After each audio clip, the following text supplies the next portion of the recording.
Hello student, welcome to YouTube channel study Milan. देखिए, अगर आपने चैनल सब्सक्राइब नहीं है, सब्सक्राइब कर दें, क्योंकि 12th की physics, mathematics, BSc physics mathematics channel पर आपको सबको मिलेगी। और बीएससी फर्स्ट ईयर मैं सॉल्व करा चुका हूँ। आपको इसकी पीडीएफ चाहिए फिजिक्स की, तो आपको पहले नंबर बता देता हूँ मैं, 9411009110। ठीक है, उस पर मुझे क्या कर सकते हैं, व्हाट्सएप मैसेज आप कर सकते हैं। टोटल आपको यहाँ से पीडीएफ मिल जाएंगी इसकी। तो इसमें क्या है कि मैंने आपको कराए थे पॉइंट्स, निरक्षीय और अक्षीय स्थिति किसी भी बिंदु पर निकालने के लिए। ओके, इसमें मैंने कराए थे आपको कि वैद्युत द्रव्य के कारण उत्पन्न वैद्युत क्षेत्र की तीव्रता। देखिए, फर्स्ट पॉइंट करा दिया मैंने अक्षीय स्थिति में, और एक करा दी निरक्षीय स्थिति में, और थर्ड आपका जो होगा वो होगा वैद्युत द्रव्य के कारण किसी भी बिंदु पर वैद्युत क्षेत्र की तीव्रता, मतलब किसी भी पॉइंट पर। ठीक है, तो मैंने किया क्या है कि हमने इसको करने के लिए तो सिर्फ आपको दो शब्दों में ये चीज़ समझनी है कि करना किस टाइप से है। तो हम -q +q 2 पॉइंट्स मान सकते हैं, और इस पर कोई रेखा P बिंदु के कारण 2 पॉइंट्स की रेखा एक ये एक ये। ठीक है, अब आपको लैंग्वेज समझ आएगा कि किस टाइप से इसको सॉल्व किया। पहले लैंग्वेज समझिए, लैंग्वेज से आप फिगर को समझेंगे, आपको बेटर समझ आएगा। कि माना एक वैद्युत ध्रुव AB है जो बिंदु आवेश +q और -q से बना है। तो हमारा AB वैद्युत ध्रुव है जो +q और -q आवेश से बना है। ये चीज़ आपको समझ आ गई। इनके बीच अल्प दूरी 12 है, तो दोनों के बीच की अल्प दूरी क्या मान सकते हैं, 12 मान सकते हैं। तो 12 ले लीजिए। ठीक है, ये दूरी हमने क्या ले ली, 12 ले ली।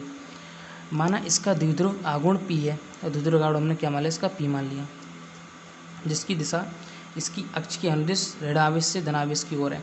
ऋणावेश से किसकी, धनावेश की ओर है रेखा। देखिए, इधर को तीर लग रहा है तो ऋणावेश से धनावेश की ओर है।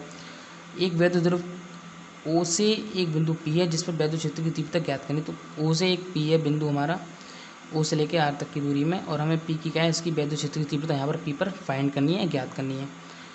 तो P एक वेक्टर राशि है, इसको दो अवयवों में व्यक्त किया जा सकता है। तो ये वेक्टर राशि है, तो हम इसको दो फॉर्म में बांट देंगे। P sin थीटा, यह समझ लीजिए, आप कहते थे पहले ये क्षैतिज दिशा में, ऊर्ध्वाधर दिशा में, आप वैसे ही समझ लीजिए।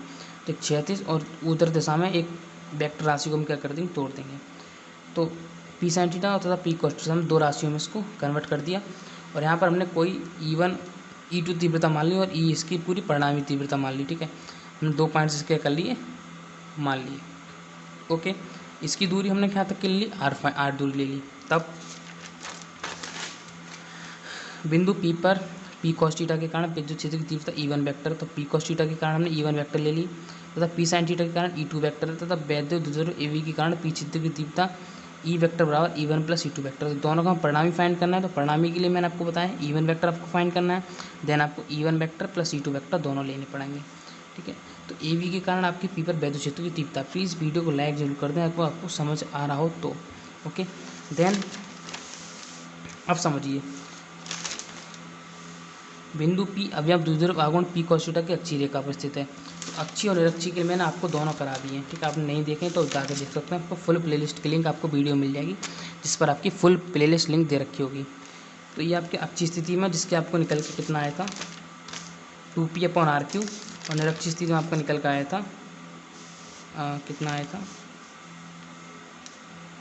P/R3 समझ सकते हैं। ठीक है, तो वही हमने क्या किया है, यहाँ पे 2P आया था, तो P क्षेत्र रेखा P cos थीटा है, तो हमने 2P cos थीटा ले लिया। समझिए, अक्ष स्थिति हम क्या लिया था, हमने 2P लिया था ओनली, लेकिन cos थीटा की दिशा में या आपकी इसके पॉइंट्स हैं, आप मान सकते हैं ये आप इसका अवयव है, तो हम लेंगे पूरा 2P cos थीटा। तो 1/4πε 2P cos थीटा अपन R3, और E2 ले लेंगे 1/4πε, जो कि अक्षीय निरक्षीय दिशा में है, P sin थीटा अपन R3। ओके, इतना आपको क्लियर है। E1 व E2 की दिशाएं क्रमशः OP की अनुदिश व लंबवत होगी, जैसा कि चित्र में दिखाया गया। अब जैसा कि चित्र में दिखाया गया, ये लाइन मैंने खुद से जो लिखी है वो आपको 100% इफेक्ट करेगी। जब एग्जामिनर आपकी कॉपी चेक करेगा तब उसकी लाइन सीधा आपकी लैंग्वेज में नहीं पहुंचती, लैंग्वेज की लास्ट की लाइन में पहुंचती है, जैसा कि चित्र में दिखाया गया। तो उससे समझ जाता है कि हाँ भाई, उसमें टैलेंट है कुछ, और कुछ ना कुछ ही सही करेगा। तो वो चीज़ आपको अच्छे से ध्यान रखना है कि एग्ज़ाम में करना क्या है। तब अब समझिए, यहाँ पर आपको एक ट्रायंगल शेप नज़र आ रही होगी, ये वाली। ठीक है, ये ले सकते हैं, चाहे आप ये वाली शेप ले लीजिए। ओके, तो हम ये वाली अगर शेप लेके चलें, पूरी शेप कहाँ से, ये इतनी इतनी पूरी, आपको ये वाली लाइन नहीं लेनी है, सिर्फ इतना समझ के चलना है। ओके, तब अगर पाइथागोरस थ्योरम में लगाएंगे और ई की परिणामी व्यवस्था निकालेंगे, कर्ण बराबर होता है लंब का स्क्वायर प्लस भुजा का होल स्क्वायर। तो इसको हम बड़ी भुजा को क्या कर्ण मान के चलें, और इसको लंब, इसको आधार। ठीक है, ये ओके, तब हम ई की फाइंड करेंगे। तो ई के बारे क्या होता है, कर्ण का स्क्वायर लंब बराबर लंब का स्क्वायर प्लस आधार का स्क्वायर।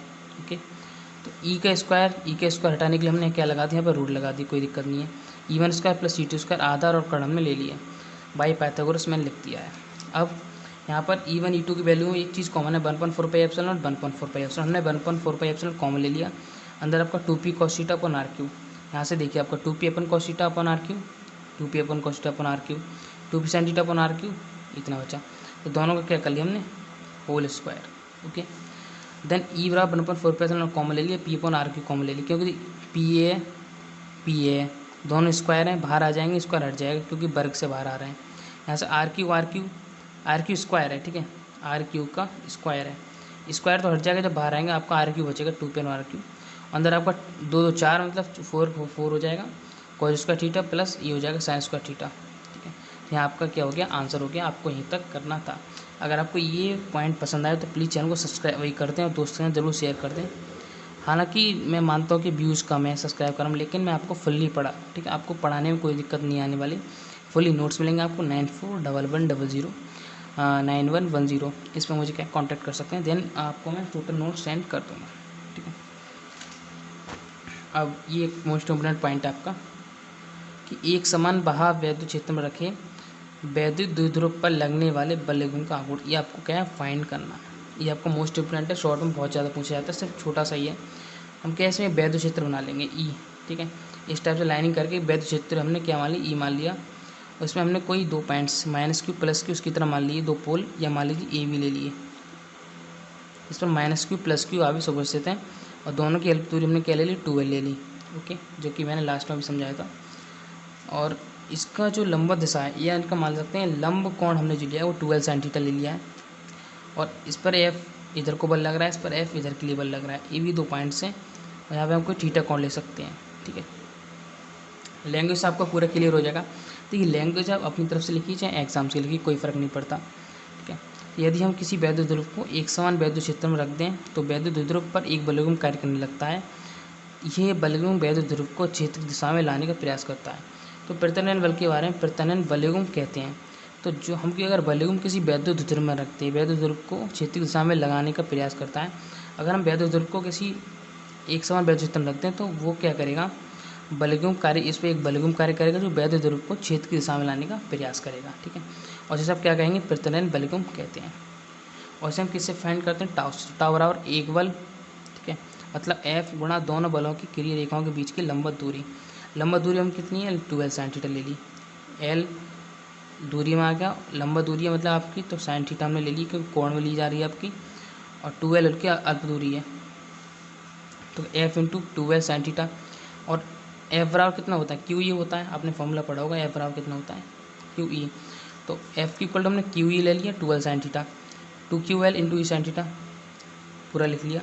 और आपको पता होना चाहिए कि 2QL कितना होता है, आपका P होता है, P बराबर कितना होता है, Q × 2L, तो वो चीज़ P sin थीटा आ गया, टाउ बराबर P न्यूटन मीटर, यहाँ आपका कंप्लीट हो गया। देन अगर मैं आपको एक पॉइंट समझाना चाहूँ, देखिए इतना मैं आपको टोटल करा रहा हूँ, ठीक है, कोई प्रॉब्लम नहीं है। हालांकि सब्सक्राइबर व्यूज़ कम है, बट इससे आप उसकी मेमोरी मत नापे कि आप वो कितना अच्छा समझा सकते हैं, कितना अच्छा नहीं समझा रहा है। प्लीज़ अगर समझने की कोशिश करिए, कोई पॉइंट्स आपको समझ नहीं आया, मैंने व्हाट्सअप नंबर आपको दे दिया, एक बार फिर ले लीजिए। व्हाट्सअप नंबर है 9411009110, इस पर मुझे PDF ले सकते हैं, ठीक है, PDF आप ले सकते हैं मुझसे इसकी फुल। और दोस्तों ही बता दें, कोर्स अभी मैंने स्टार्ट ही किया है, ओके। और टोटल कराऊंगा आपका, टोटल 2 बुक से करा रहा हूँ, आपकी NCERT भी और आपकी एडिशनल बुक के दोनों से देख के करा रहा हूँ, कोई प्रॉब्लम नहीं आ गई। आपको मोस्ट इम्पोर्टेंट पॉइंट्स जो हैं, अगर आपको पास ही होना है तो मैं आपको अलग से लिखवा देता हूँ। और प्लीज़ आपसे अगर हम्बली रिक्वेस्ट है भी तो चैनल को प्लीज़ सब्सक्राइब जरूर करके जाएँ, सब्सक्राइब चैनल को ज़रूर करते हैं। और दूसरी चीज़, वीडियो को ज़रूर लाइक करते हैं, ठीक है। मैं आपसे कोई भी PDF के पैसे नहीं ले रहा हूँ, नहीं कुछ ले रहा हूँ, आपको सिर्फ चैनल को सब्सक्राइब और वीडियो को ध्यान से देखना है। तो एक समान भाव वैद्युत क्षेत्र में रखे वैद्युत ध्रुव पर लगने वाले बलयुग्म का आघूर्ण मैंने आपको करा दिया, कहीं आपको प्रॉब्लम आई हो बता दें। फिगर आपको क्लियरिटी क्या है कि ये -q +q कोई भी हम रेखा हमने 2 पॉइंट्स ए बीच में ले लिए वैद्युत क्षेत्र में, और ये आपको मैंने कंप्लीट करा दिया। हालांकि अगर एडिशनल बुक के मुताबिक देखेंगे तो आपका एक चैप्टर कंप्लीट हो गया है, ठीक है, एडिशनल किताब के मुताबिक आपका एक चैप्टर कंप्लीट हो गया है, ठीक है। तो इतना सब कुछ मैंने इसमें करा दिया है। और वीडियो टोटल आपको देखनी तो आपकी प्लेलिस्ट जो मैंने बनाई है, इसकी प्लेलिस्ट की टोटल लिंक, ठीक है। प्ले लिस्ट की टोटल लिंक आपका डिस्क्रिप्शन मिल जाएगी, तो वहाँ जाके आप देख सकते हैं। और प्लीज़ आपसे एक रिक्वेस्ट है, चैनल को सब्सक्राइब, वीडियो को लाइक जरूर करके जाएँ, वीडियो आपको पसंद आएगी।